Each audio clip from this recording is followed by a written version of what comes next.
Hey, what's up, guys? Welcome back to Guys at Magic. This is Hunter, Shane, and David. Once again, say what's up, guys. What's up, guys? Hi. All right, we are back. We had a long weekend. It is Labor Day today.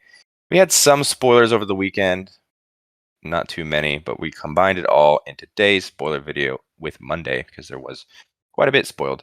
But again, we're only doing the rares and mythics that were spoiled. So if you want to follow along with the other spoilers, follow us on Instagram. So without further ado, let's jump straight into it with the first card called Croaking Counterpart. Croaking Counterpart is 1, a green and a blue. It is a sorcery. It states create a token that's a copy of target non-frog creature, except it's a 1/1 green frog. It also has a flashback cost of 3, a green and a blue. Why is it a rare? I think this card is actually really dope. Why? I mean, you're creating a copy of something, and this is only 3 mana. Plus, it has flashback. You're essentially going to be able to do this twice. It doesn't matter if it's only a 1/1. You're getting an ability that you're duplicating. So for 3 mana, you want to do ability?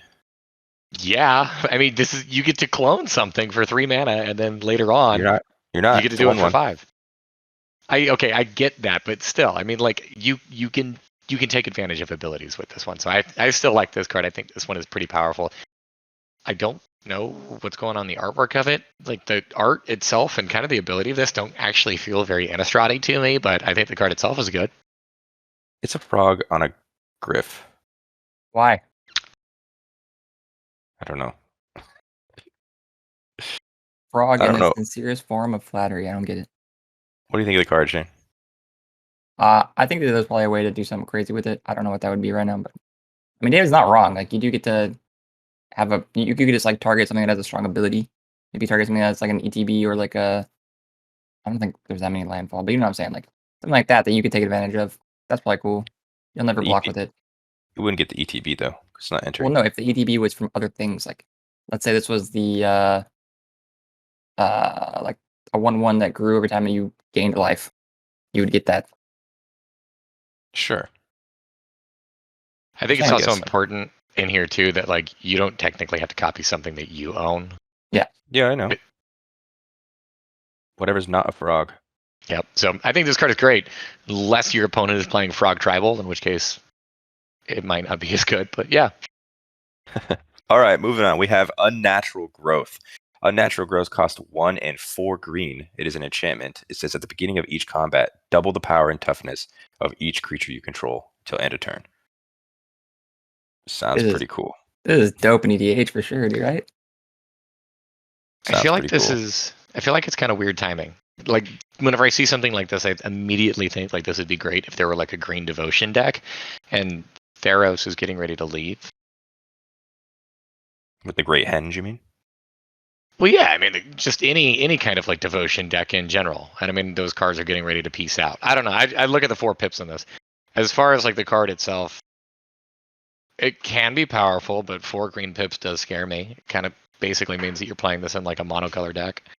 Yeah. I mean, mono green deck is very strong and standard at the moment. At the moment, yeah, but this set goes along with rotation, so I feel like we're going to see a massive, massive shakeup. Well, there's a standard 22 mono green deck that's non-rotationable. True. So this will probably slide in right nicely as maybe like a 1 or 2 of. Seems cool. I think it's pretty cool. Shane, you're right. It's really cool for EDH as well. Yeah. Lit. All right, let's move on to Sludge Monster. Sludge Monster is 3 and 2 blue for a 5/5. It states, whenever Sludge Monster enters the battlefield or attacks, put a slime counter on up to 1 target creature. Non-horror creatures with slime counters on them lose all abilities and have base power and toughness 2/2. It's pretty dope. Is there like a sub-theme of like non-insert specific creature type thing going on in this set? No idea. It appears that way with the frog and the horror. Yeah, and neither one of which I would imagine are like really big creature types. I mean, horrors pop up pretty much, I would say almost in every set, but frogs not very commonly. Yeah. What do you think of this card in general, though? I think it's dope. Yeah, 5 mana. 5 mana for a 5/5.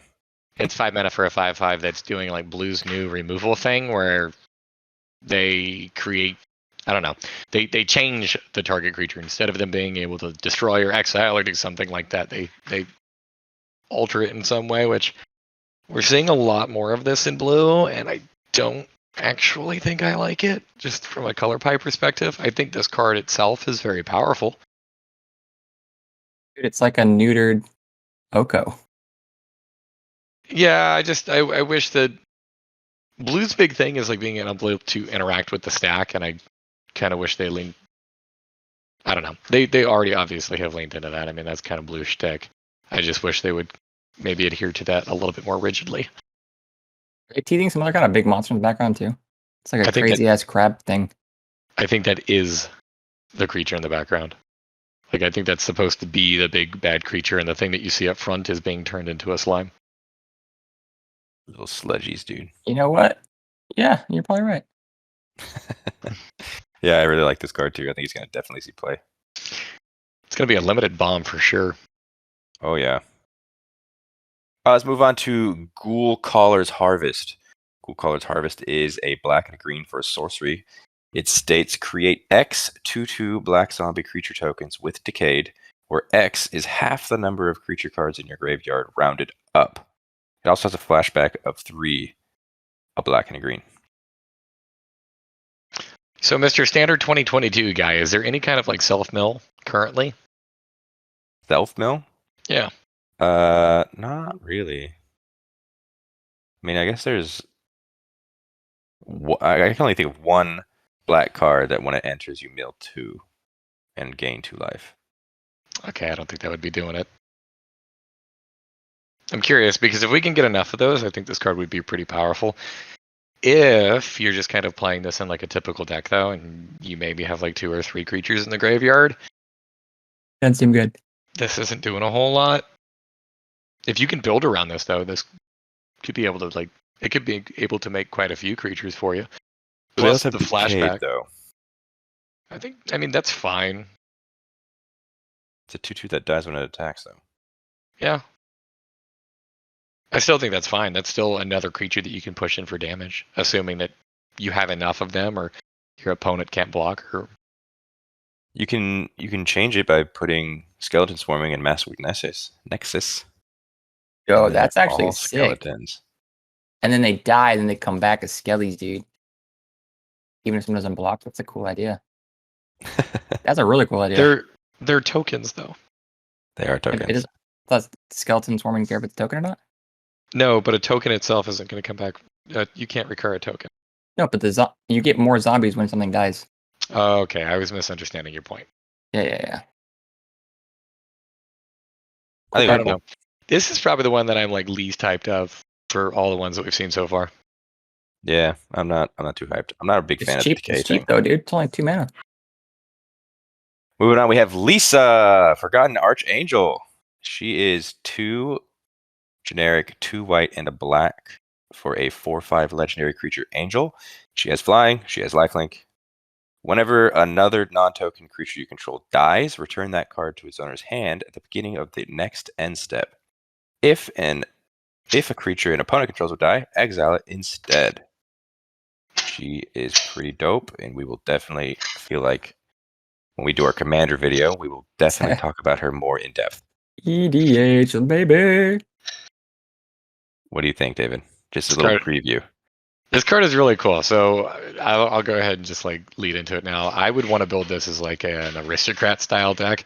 The shutting off your opponent's graveyard, or not? I guess you don't shut off their opponent's graveyard, but you shut off their creature recursion if they happen to have any, which I think that's a nice little bonus on it, just to be added onto the card. Plus, she's a 4/5 with flying and lifelink. I mean, she's a big body. This is going to do wonders for you in limited. I think that this maybe sees play in standard. I don't know. There's a lot of like little angels and stuff like that came out with call time, so maybe this will find a home in there. Dude, limited would be fucking nuts. Oh yeah, her recursion ability is absolutely insane. Yeah, it's bonkers. But again, I don't want to get too in depth into the EDH aspect of her until we get to our video. So stay tuned. Once all the spoilers are out, we will start making those. Let's move on to Augur of Autumn. Augur of Autumn is a creature human druid that costs 1 and 2 green. It is a 2/3. It states, you may look at the top card of your library anytime. You may play lands from the top of your library. It also has Coven. Coven is as long as you control 3 or more creatures with different powers, you may cast creature spells from the top of your library. Very cool. Very specific. Basically, if you have 3 different powers on the field, you cast anything from the top of your library. Yeah, but I mean, I guess you're right. Not Seems like a anything, lot to just do. creatures and lands. I feel Yeah. like within the standard environment, Coven is probably going to be much easier to turn on than what it reads. I agree. Gotcha. Yeah, because it So- seems like it's a lot of work, but I guess you're right. Yeah, I think you're going to have that on more often than you won't. This is like what, the 5th or so time that we've seen that text of like you can play lands from the top of your library. I'm wondering at what point do we have like just a critical number of them. And then the being able to cast the creatures apart from the top of your library, I don't know. This card is fantastic. It's super, super powerful. It's going to be a wonderful draw engine. But I don't like it. I think it's going to be good. I think it's going to see play. It's going to Yeah, I go think into the the art's mono cool, too. green deck. I think Oh, that's don't dope, dude. Don't get me wrong, it's a great card. It's just like I wish it were just something else. I don't know. I'm over that ability. Yeah, I'm getting like a read the bones vibe on the art. Yeah. All right, let's move on to another aura they announced. It's Grafted Identity. Grafted Identity is 2 and 2 blue. It says, as an additional cost to cast this spell, sack a creature. Enchant creature. You control enchanted creature. Enchanted creature gets +1/+1. That's the most terrifying art so far. This card is dope. You go ahead and you sacrifice one of those zombies with Decade, and then you just get to steal one of your opponent's things, and it makes it bigger. That's true. It's nuts. Super nuts. Yeah, For it's 4 fucking mana. 4 mana. 4 mana, steal a creature. Permanently steal a creature, yeah. Yeah, very good. That'll be in a lot of decks. That'll be in a lot. Because there's not a whole lot of enchantment hate. Or That we know just- of yet. I want to know why this card gives a creature +1/+1 though. Is that like face that's now sewn on there? Is that like an equipment? Target creature or equipped Yeah. creature gets +1/+1. Well, you I have see, no idea, you dude. killed a 1/1 creature, most likely, at least. So you're taking that power of that creature, putting it on the other creature. I feel like the power level of this set is kind of crazy. Where they just keep they don't need to add more text, and they just keep going, what else can we just add to this card real quick? And we'll get to that. I hate that mentality though. I absolutely hate that for just like general play design because I feel like that it homogenizes decks. I don't know. Let's move on to the next card. I don't want to go on a rant. Okay. The next card is Geist Patrician. Geist Patrician is 2 and a blue for a 2/2. It is a creature spirit knight. It has flying. It says other spirits you control get +1/+1. It also says spells you cast from your graveyard cost 1 less to cast. So your flashbacks are cheaper. I love this card. This We reminds could- me of Blue White Flash, dude, and I fucking loved Blue White Flash. I want more spirits, dude. The spirits deck could be a thing again. That'd be amazing. Spirits. It might very well be, and I mean, we get another Lord here, and it's a good one too. There's another card that I think we're going to talk about later on too. I believe that there's a second spirit, and that one has flash. So you may get your wish there, Shane. Let's go, dude. We will That be shit was talking about so that good. soon. But yeah, I think this card is great. Spirit Tribal. It does so much. It does. The +1/+1 would be just enough, and like you said, Hunter, the tacking on 1 less from your graveyard is like just bonus. They didn't need to add to that. Like the card would have been good regardless. Yep. And then here's another card. We're going to move on to this one. It's kind of a head scratcher to a lot of people. Moonveil Regent. Moonveil Regent is 3 and a red for a 4/4 flying dragon. It says whenever you cast a spell, you may discard your hand. If you do, draw a card for each of that spell's colors. And then it also says when it dies, it deals X damage to any target, where X is the number of colors among permanents you control. Hey, wait. This card is so dope. I love this card. So this card, automatically, it's like, all right, it goes into a Tiamat deck, right? Yeah. think so. I mean, I don't even think you need it in that. Okay. My thought on this immediately goes to like what kind of cards or how can I build a deck around that discard? That way, like I'm actually taking advantage of it. I know that right now, for example, in Historic, there is a Rakdos Madness deck that's been running around, and like this looks amazing because then you just discard your hand, which in that kind of a style of a deck is not a downside, and then you get to refill because you're drawing too. Depending on what you play. Yeah. Yeah, it's Yeah. pretty dope. I mean, at a very bare minimum, it's a 4/4 for 4 mana and it has flying. So like, this is a big body that your opponent is going to have to deal with. Right. I like it. Yeah, it could definitely be cool in many a color decks, but at the same time, it could be cool. Like, because once you discard your hand, then you play another spell, you're just going to draw more cards. Whenever you play a spell, discard your hand, draw more cards. So it can definitely go off. I think it's dope. All right, let's move on to the final couple of cards. They announced a new cycle of cards. They'll kind of do the same thing. We're going to start with the white one. The white one is called Indomitable Cathar, or at least that's what people think. Probably will be a change. It is 1 generic mana and a white creature human scout that is a 3/1 with lifelink. It says whenever it enters the battlefield, you may pay an additional 1 and a white any number of times. When you pay that cost once or more, put that many courage counters on Indomitable Cathar. Creatures you control get +1/+1 for each courage counter on Indomitable Cathar.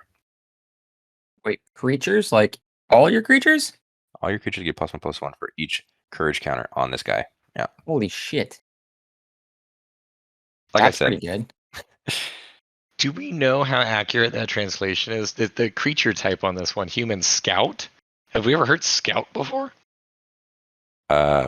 Maybe I'll double check for you, but talk amongst yourselves. I mean, it makes sense because like he'd be the one scouting ahead to like get more information. I mean, I understand and I get it based off of like the ability and the artwork. It's just that word strikes me as odd because I don't know if I've seen that before. Yeah, there's elf scouts, there's bird scouts, core All scout, right. goblin scout. Maybe Yeah, I but just you're just haven't a paid dumb. attention. That's cool. That's a cool ability. This new thing is a cool thing. Very much. I love this so much too because like we get the white one first and the white one is like, oh yeah, that's cool. And then the other ones come out and you're immediately just like, all right, yeah, the white one is not as cool. I think that this is fine. That's a little bit of a spoiler, by the way. Yeah, but I think this one's 2 mana 3/1 lifelinker is solid as it is. so it's a piker with lifelink, which is cool. But if you cast it for just 2, it's only a piker with lifelink. If you wait, then it'll potentially bump the team. So it's cool in an aggro deck in that this can be the early creature that you throw out there, and it can also be the late creature that you have in a top deck that you sink all your mana into to pump the team. So I definitely think that this card has some significant upside. That's what I was gonna say. I was gonna say you don't probably want to wait. You just want to play on curve, and if you draw it later, then you fucking if you win big. You draw any of these cards that we're about to show late game. Oh boy. I do think the other ones are better though. Well, let's talk about the blue one right now. The blue one is called Spectral Adversary. It is 1 and a blue for a 2/1. It's a spirit, Shane. It has flash. It has flying. It says when it enters the battlefield, you may pay an additional 1 and a blue any number of times. When you pay this cost 1 or more times, put that many 1/1 counters on this creature. Then up to that many other target artifacts, creatures, and or enchantments phase out. Yep, that's lit. That's super lit. Pretty wild. Yeah. Yeah, I think this card is really. I think this is really powerful. I think this one's really dope. I like this one more than what I like the white one. And I mean, at a very bare minimum, same thing. For 2 mana, you're going to get a 2/1 in with flying and flash. Chances are this is going to be able to hit more than the white one because it's evasive. Yeah. And Oh, you can keep mana up. I was gonna say this could be a finisher or it could be a savior. Like it's rad. Yeah, Mhm. it's the same as the white one, and that it can kind of play both of those roles. I just think that this one is better, especially with it having flash. Yeah. Because the white one can still get targeted from like kill spells. This is just like, nah, they're out. And moving on, we will talk about the black one, which I personally think is the best one they've announced. This is Tainted Adversary. Tainted Adversary is 1 and a black for a 2/3 with Death Touch. It says, when Tainted Adversary enters the battlefield, you may pay an additional 2 and a black any number of times. When you pay this cost 1 or more times, put that many 1/1 counters on Tainted Adversary, then create twice that many 2/2 black zombie creature tokens with Decayed. Yeah, that's pretty good too. So for 5 mana, you get 7 power worth of creatures. This card is nuts. That didn't seem good enough, David. I don't know. This also makes me think that. Oh, sorry. No, you go, dude. I was just going to bring up a point where I think Hunter was right, that the translation is wrong because these other two are called adversaries, and that one's called a Cathar. Like, doesn't make any sense. Sorry, yeah. So I'm guessing it's something to do with adversary. Yeah. Go ahead, Dave. Very strong. I think it's dope, especially, I mean, so I'm expecting to see some more zombie tribal from this set. And then we've already started to see that there are like other uses for these tokens too, whether it be like the blue control card that we saw earlier, the gain control of target creature. So I think you're probably going to be able to sacrifice them for effect a lot, whether it be an ability like that or for like an aristocrat style. I don't think you're going to care if they're dying. And I think this is going to be wonderful for those kinds of decks. Yep. This is a really good card, dude.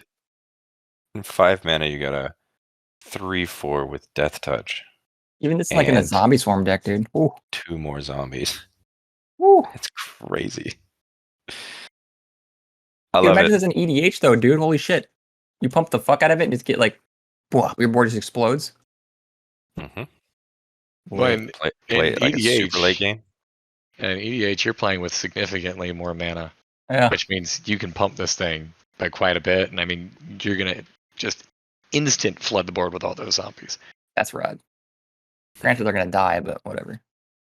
So that was the spoilers of today. We are still missing, obviously, the red and the green one of this adversary, whatever thing. I'm calling it right now. The red one is going to be like, I don't know, 2 mana for, let's say, a 2/1, and it'll do something like whenever you pay the additional cost, you get to exile the top card of your library X times, and you get to cast those spells until the end of that turn. Don't forget, it's going to have haste, too.